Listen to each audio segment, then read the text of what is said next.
is And of the legal fiction. And I've already answered the question, Elon. I've made the point that even if I was an Israeli general trying to destroy Hamas, killing thousands of innocent people only helps Hamas. Every terrorism expert in the world says you're a recruiting sergeant for extremist groups when you go and kill innocent civilians. Mr. Hassan, Why do you not understand that?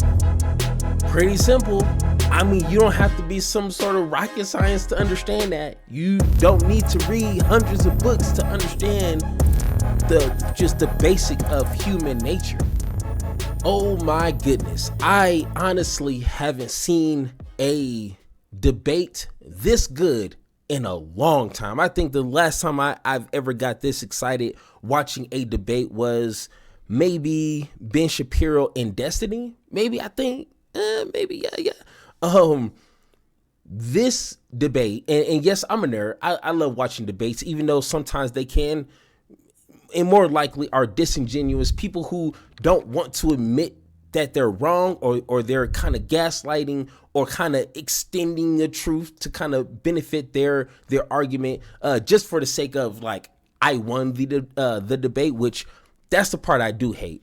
But when you're listening to two intelligent people have a conversation, you can still learn something.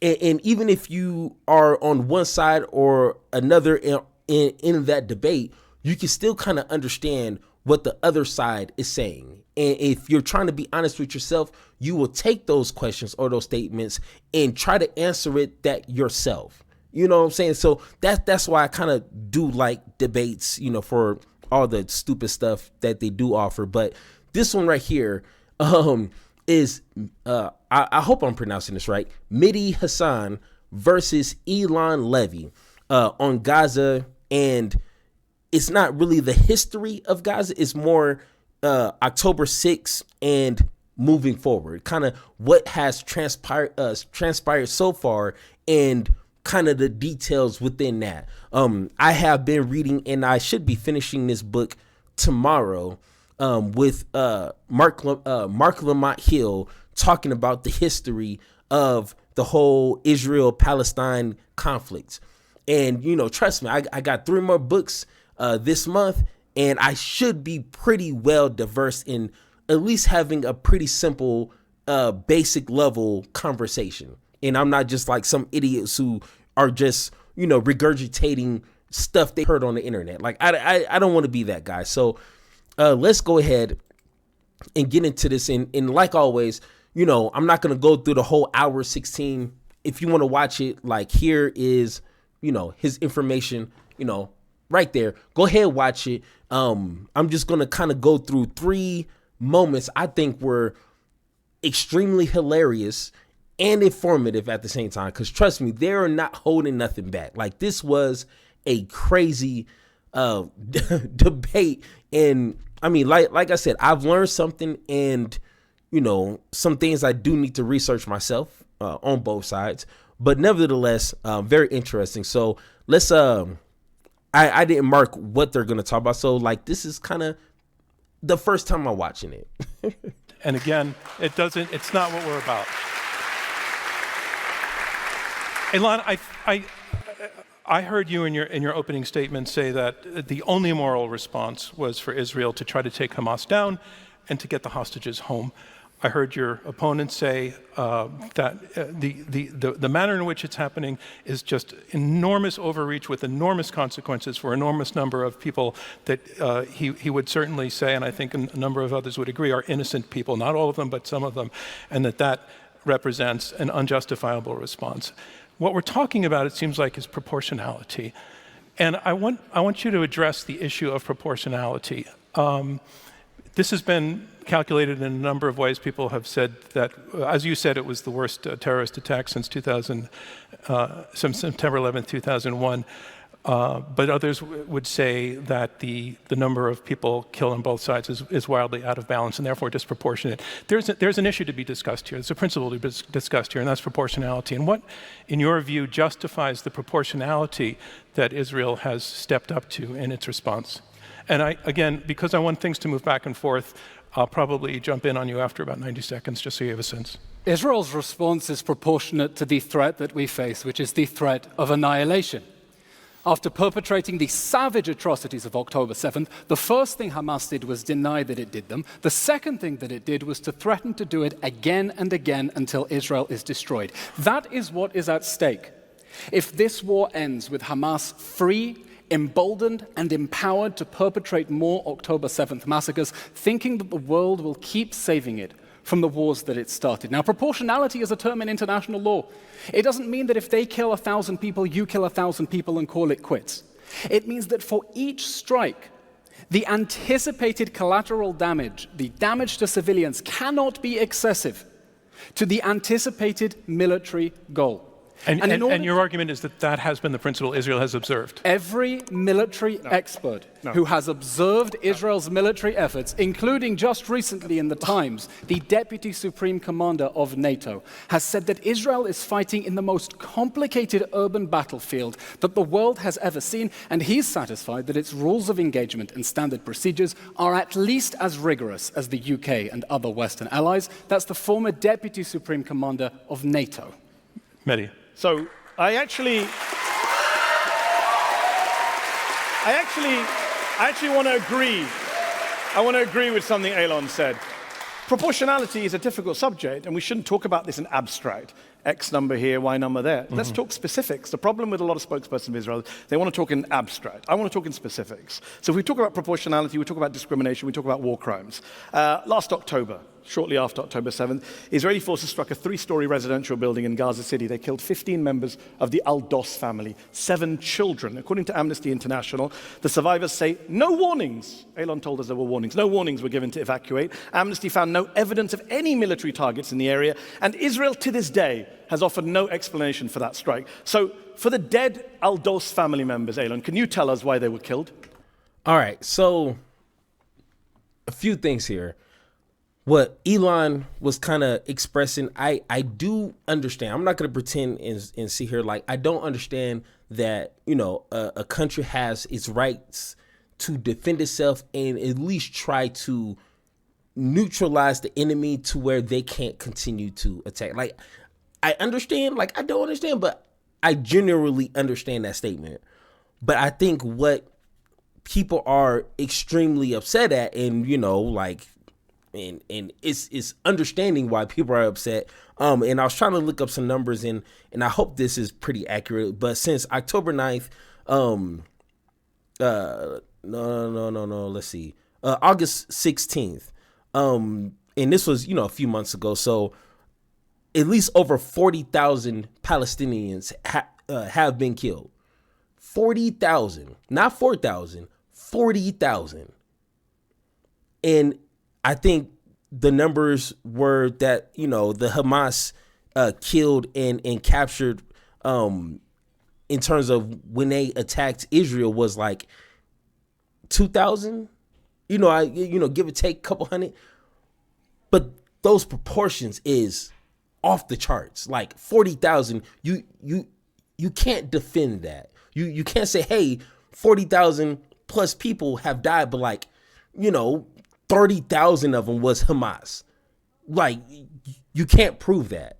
Like, they don't have like some distinctive tattoos or like, you know, army unit, like 40,000 plus people. And that was in October. Like, why? And I think that's what people want to know. So I don't think Elon expressed his defense in that well enough in his answer. Mr. Hassan, let's go ahead. And Israel to this day has offered no explanation for that strike. So for the dead Al-Dos family members, Elon, can you tell us why they were killed? Mr. Hassan, the IDF does not owe you immediate answers, and the fact that Amnesty speaks... The fact that Amnesty speaks to local witnesses intimidated by Hamas does not mean that there was not a military target. But was there? Because Israel has never said there was a military target. Hamas booby-trapped 40% of Gaza's buildings. It dug tunnels underneath homes and schools. We're back to generalities, Elon. No, not Why did generalities. you kill 15 members of the Mr. Al-Dos Hassan, family? I do not know, and I do not need to explain every single strike. You do. That's what you're here today. Mehdi, No, Hold Mr. it. Hassan. Because in this war, Israel is seeking to neutralize the threat of a terrorist army that has a deliberate strategy. I'm going to of have to get the mic cut sacrificing switched, innocent please. civilians. Thank you.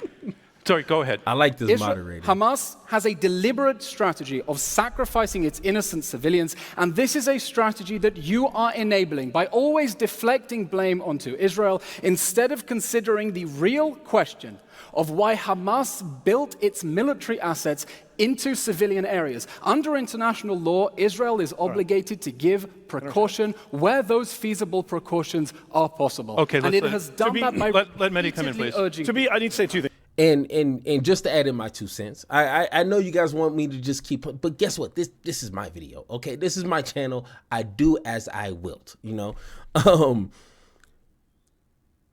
It almost sounds like an excuse. Like I'm not going to even lie. You know what I'm saying? Once again, I'm not going to pretend like I know every ins and outs and I've read every single article and I've listened to every blah, blah, blah. I'm not going to pretend like I have. But just being honest with just the information I do have,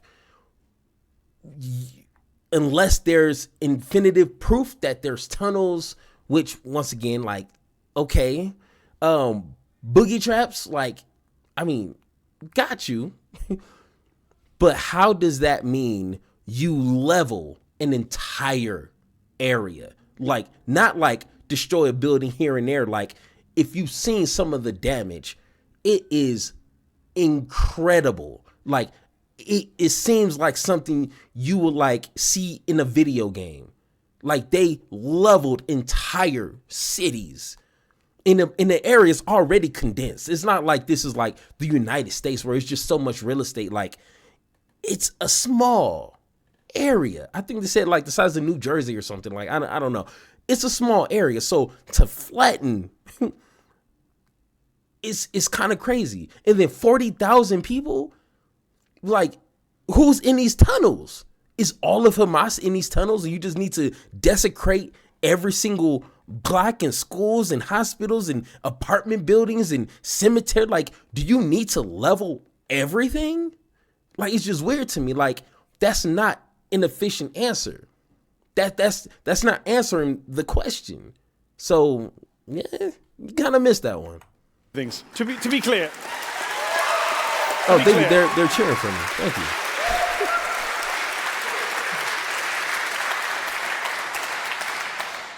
"15 people were killed, 7 children. You were spokesperson for the Israeli government at the time. Israel has never given an explanation. When you say I do not need to explain myself, you literally do. You were the spokesperson for the government that committed a war crime, and you came to a debate tonight to defend war crimes. So you literally do. Number two, you'll notice, John, how Elon quickly went to abstract generalities. Let's talk specifics. Let's talk about tunnels. I think it's abhorrent to hide tunnels under civilian targets. I wish they didn't do that. But when Israel shoots children in the head, 3 American doctors went to Gaza. Dr. Fayaz Sidwa, Dr. Irfan Galaria, and a Jewish American doctor called Dr. Mark Perlmutter. All of them came back at separate times, said children were brought into hospitals we were in with gunshot to the head, sniper shots. Perfect. Exact targets.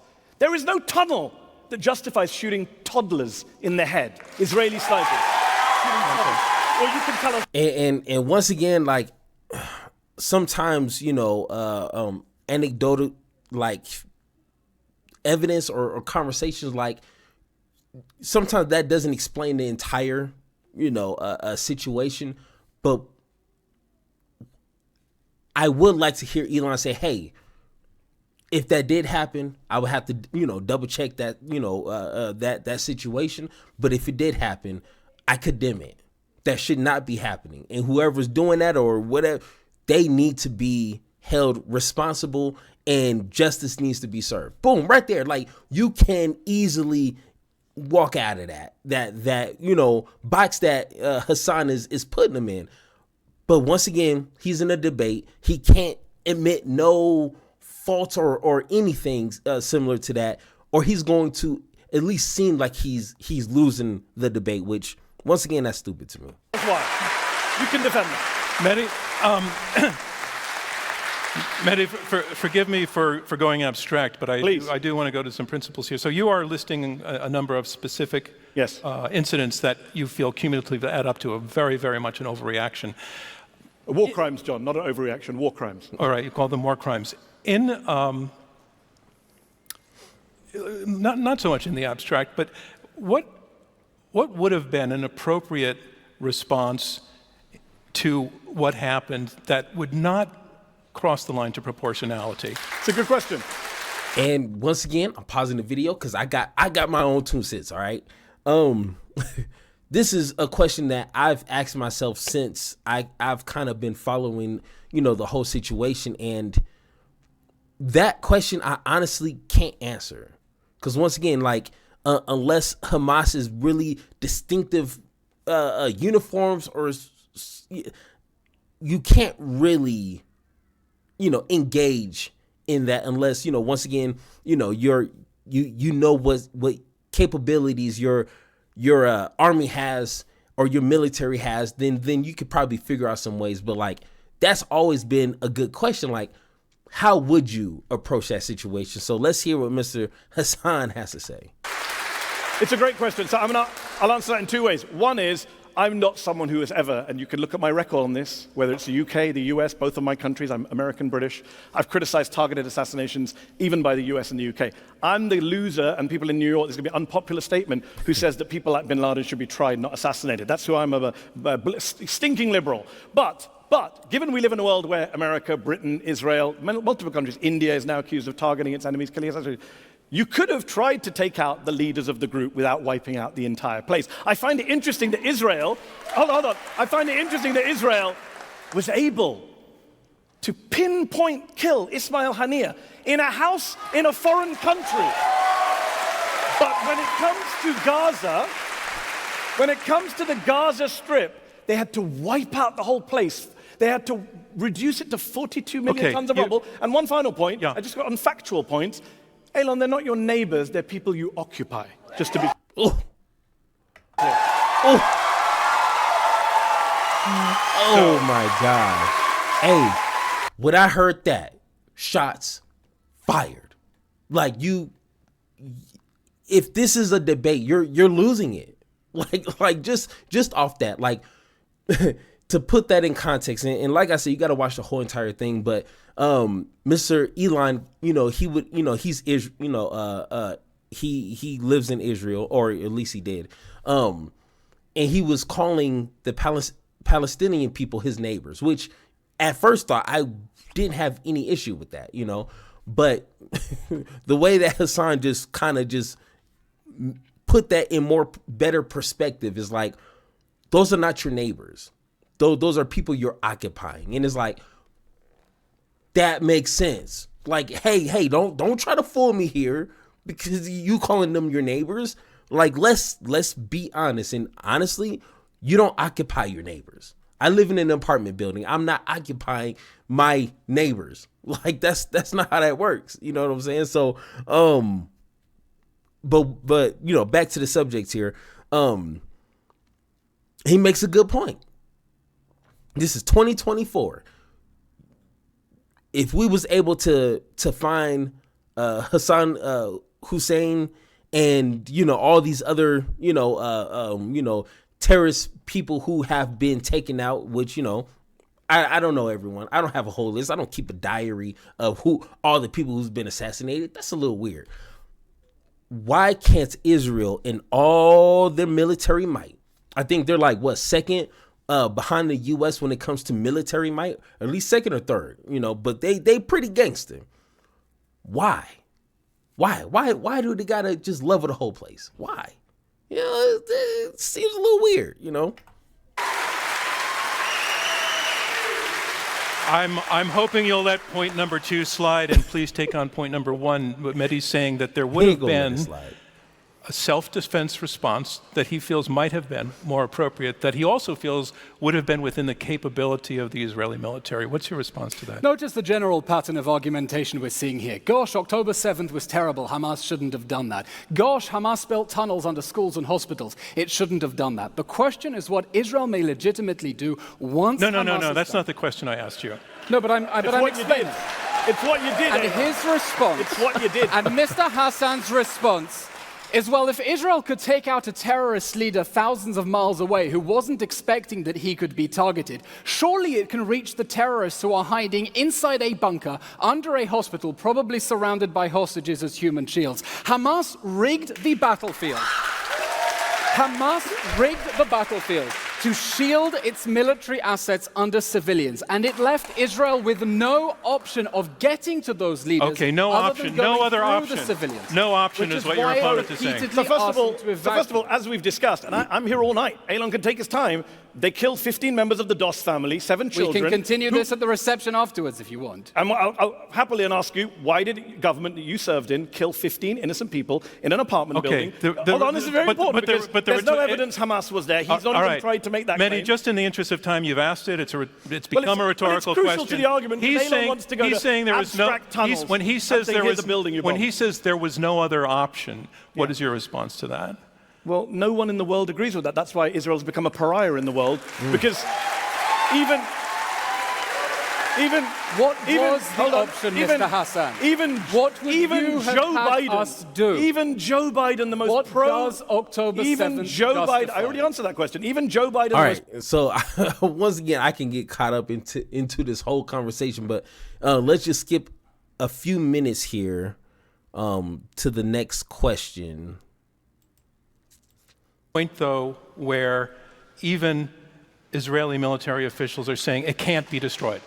Therefore, what happens to that argument that the justification is the destruction of Hamas if it's an organization, a movement that can't be destroyed? Of course Hamas can be removed from power, just like ISIS was removed from power. ISIS is now a terrorist organization that is trying to blow up concerts in Austria. It no longer controls territory the size of Austria. Following this war, we cannot allow the Hamas terrorist regime, it's not an organization, it's a terror regime and a terror army, to regroup, restock, rearm, and keep shooting rockets at our towns while it is still holding civilians. It is a regime that must be removed from power because we know exactly what it wants to do if given half a chance, and that is to do October 7th again and again. And Israel's war, Mr. Hassan, I'll yield the stage to you and ask you, eliminating the Hamas terror regime, removing it from power, a legitimate military objective, yes or no?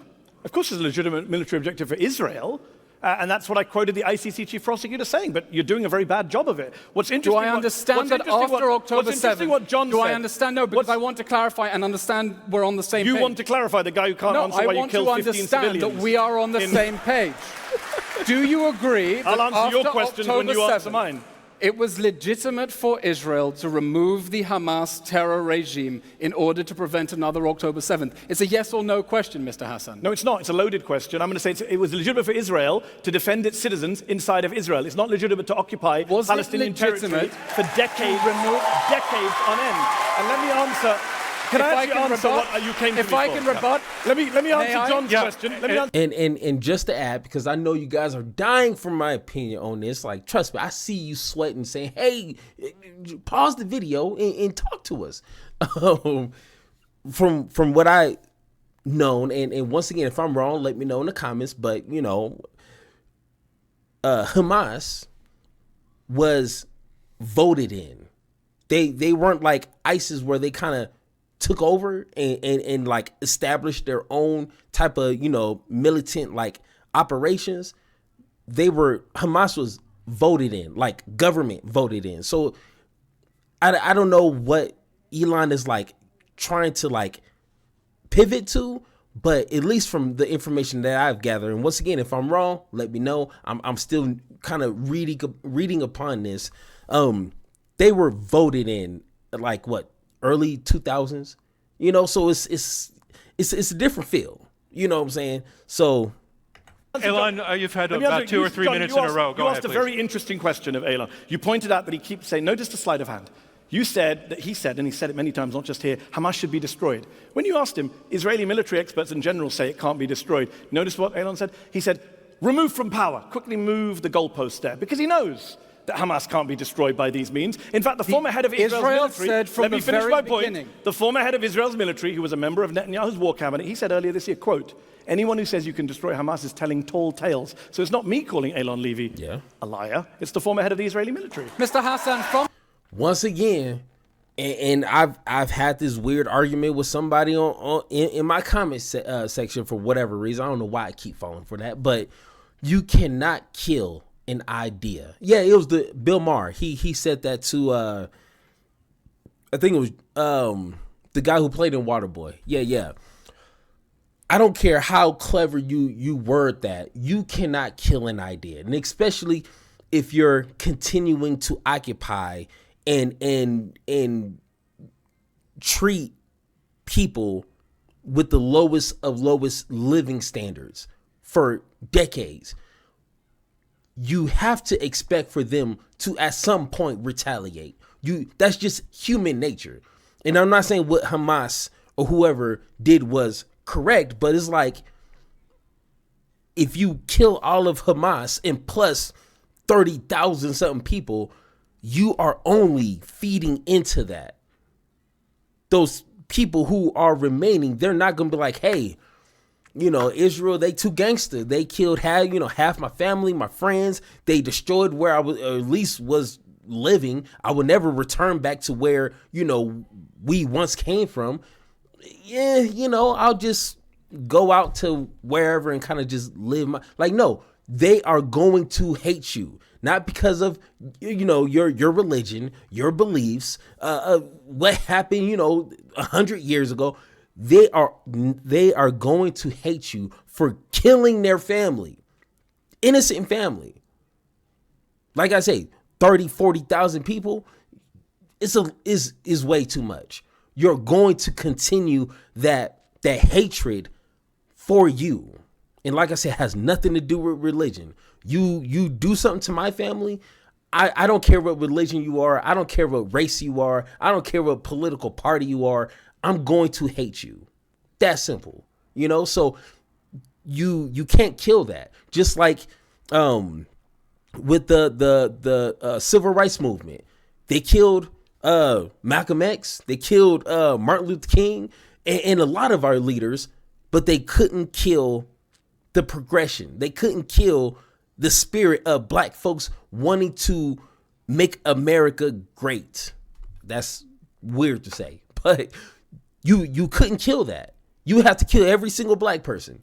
And even then, it's not going to kill that idea, that energy.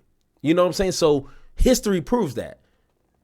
Just like with Nazis, it didn't go away when Hitler died. That's an ideology. That's a belief. That's something wrong in their head, but you can't kill that. So I don't know what people are arguing about. From the beginning, Israel has said that its goals are to remove Hamas from power and dismantle its ability to wage war again and to live up its threat of repeat October 7th. And that is why I ask you, after October 7th, was it legitimate for Israel to remove Hamas from power in order to eliminate the threat of repeat October 7th? Yes or no? Very simple answer. Israel has the right to defend its citizens in its territory. It doesn't have a right to be an occupier. It doesn't have a right to... Let me finish the point, because you think they're your neighbors. The International Court of Justice says Gaza and the West Bank are occupied. They've been occupied every day since 1967. You did not withdraw in 2005. You blockaded.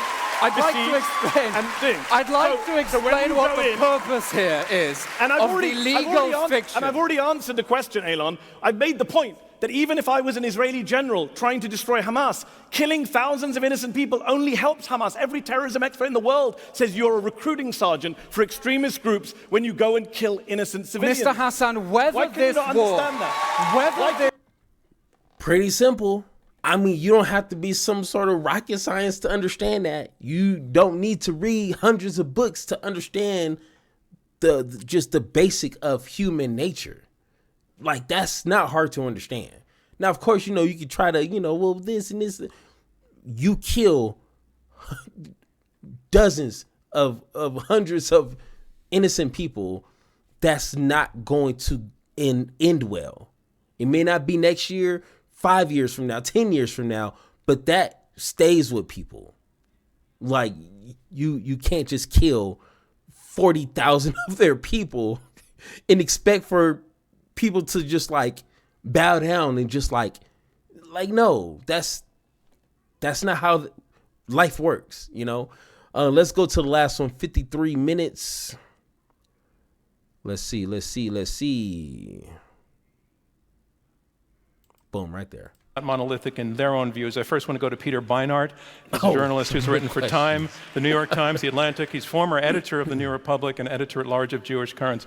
Peter, if you can stand up, there's a microphone, I believe, in the aisle for you, and ask your incredibly short question. Thank you.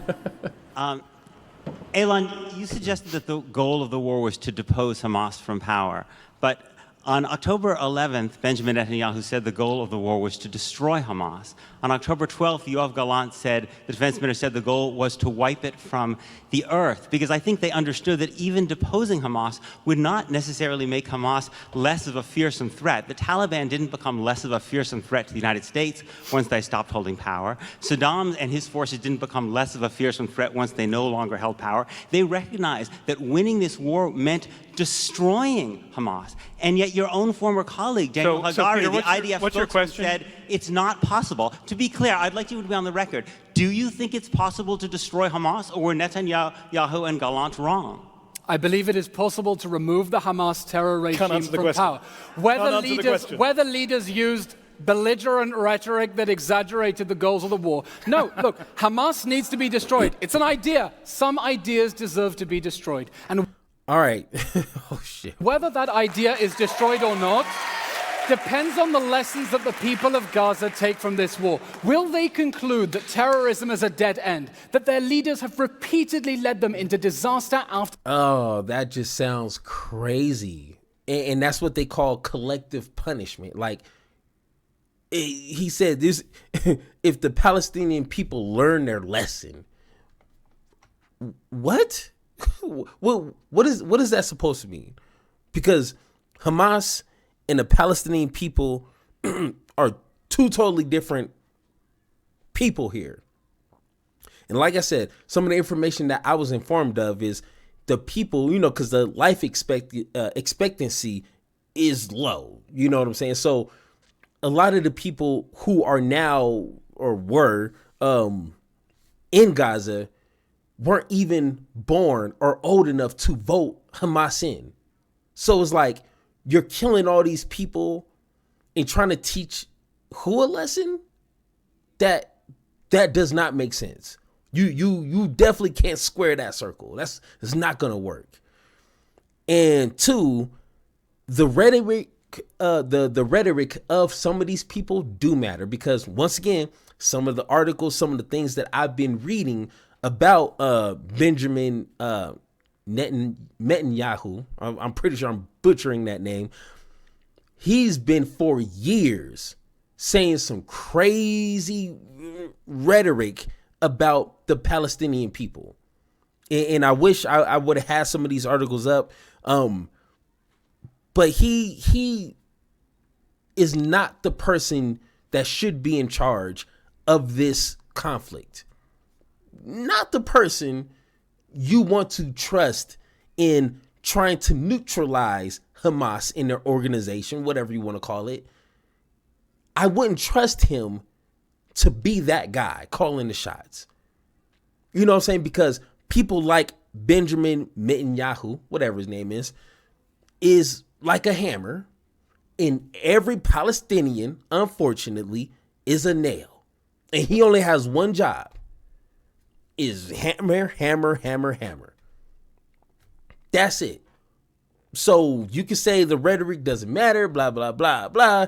But consistency in history of the same type of rhetoric for years and years, that actually does matter. Because if they've been saying the same thing for years and years on in and years on out, they might actually mean it. Sometimes people want you to know who they are. Not every single person is, hiding their true ambitions. Sometimes they want you to see it. They want you to believe it. So sometimes you just have to take people where they're at. It's not hard. after disaster as part of their forever war against a Jewish state in any borders whatsoever? Or will they take the lesson that in fact they were rewarded for the October 7th massacre? That is what is at stake here. And we are trying to convince the people of Gaza terrorism is a dead end. There is no light at the end of that tunnel. Mehdi, you also get to respond. You can respond. An answer? I think Peter made the point very eloquently. It's a nonsensical war aims. The real war aims, of course, are what the Israeli ministers say. When Smotrich says the aim of the war is to annihilate Gaza, that is the aim. I take him at his face value. When he literally says that. And when they say this stuff, when they talk about resettling Gaza, when they talk about staying in Gaza, that is what they mean. This is not about, can I finish an answer, Elon, one time? Not government policy and goes against government. I would just say this. Yeah, let him finish, if you want to convince the people of Gaza that terrorism is a dead end, then stop inflicting terrorism on them. Oh, boy, easy. Every accusation is a confession, huh,